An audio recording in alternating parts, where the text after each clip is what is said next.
Je voudrais maintenant, si vous le voulez bien, évoquer un dernier sujet, c'est l'adoption au niveau gouvernemental du pacte sur la compétitivité et l'emploi, pacte sur la croissance, la compétitivité et l'emploi. Vous n'êtes pas forcément familier de ce plan qui est d'abord et plus particulièrement orienté en direction de l'activité industrielle.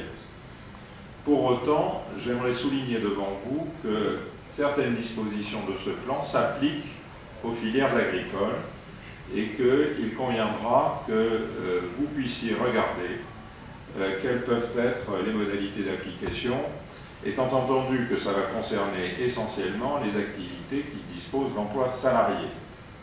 Pour autant, je voudrais insister sur d'abord le contexte de cette réforme et ensuite sur au moins deux de ses modalités.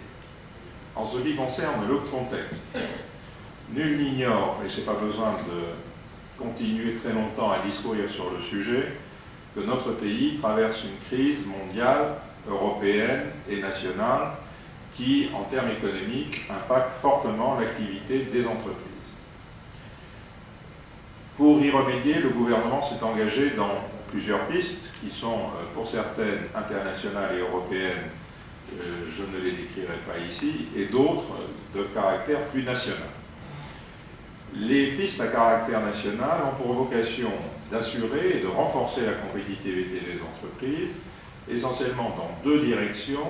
La première, c'est le renforcement de leur capacité financière. La deuxième, c'est la problématique de l'emploi et singulièrement de l'allègement des charges liées à l'emploi. En ce qui concerne la compétitivité financière des entreprises, plusieurs mesures sont proposées. L'une d'entre elles est susceptible de vous intéresser. Je voudrais parler du CICE, c'est-à-dire le crédit d'impôt pour la compétitivité et l'emploi.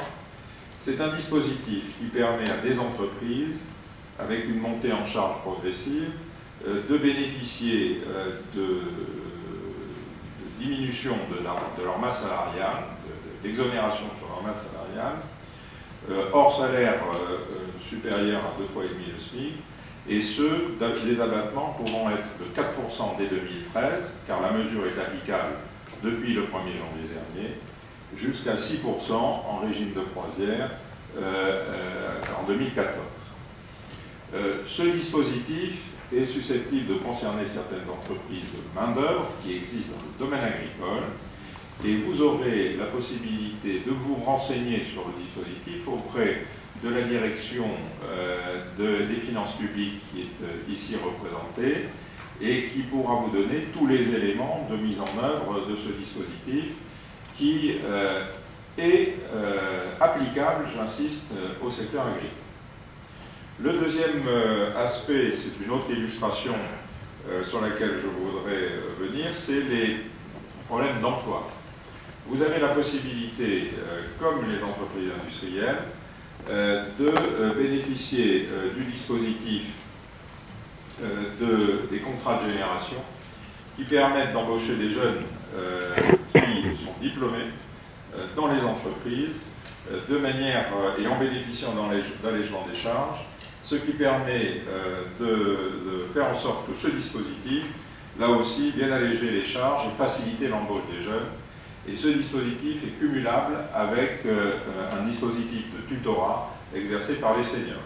Là aussi, vous aurez la possibilité auprès de la directe qui m'accompagne en sortie de réunion de prendre quelques renseignements sur le sujet. Et bien entendu, Monsieur le Président, je vous ferai passer une documentation sur le sujet parce que oralement, je pense que c'est pas toujours, le descriptif des mesures n'est pas toujours digeste. Et je pense qu'il faut que vous ayez le temps, les uns et les autres, d'y réfléchir à tête reposée, quitte à d'ailleurs à ce qu'au mois d'avril, nous en reparlions en termes de difficultés d'application et que je réponde à cette occasion, accompagné des différents services, aux questions qui se poseraient dans ce domaine.